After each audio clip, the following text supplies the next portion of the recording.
Posledné dni sa ku mne dostáva často téma smrti, či už moji klienti zažívajú nejaké ťažké obdobie, zdravotné komplikácie, alebo im končí niečo v živote. A jednoducho tá téma je vo vzduchu. Vždy, keď je smrť na blízku, tak nás prebudí.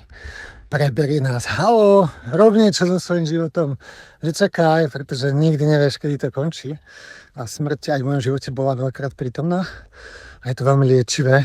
A vtedy človek prehodnotí priority a začne sa zamýšľať nad svojím životom, či žije skutočne svoj potenciál, či žije život podľa seba a či náhodou sa len nebojí, či náhodou len neprežíva, ale či chce skutočne žiť. To je to, čo sa pýta smrť. A smrť je liečiteľka, ktorá nás pozýva k tomu, aby sme vykročili na svoju životnú cestu.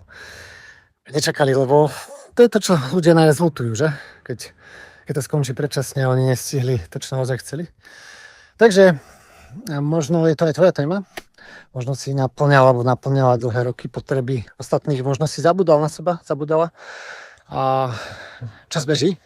Ak ťa táto téma zaujíma, tak robím jeden zaujímavý webinár v rámci komunity Levie srdce. Ak ťa to zaujíma a chceš sa možno pozrieť na nejaké oblasti svojho života, a či žiješ naozaj tak, ako chceš žiť, tak sa pridaj na registračku v komentároch a toto vysielanie ti môže zmeniť život.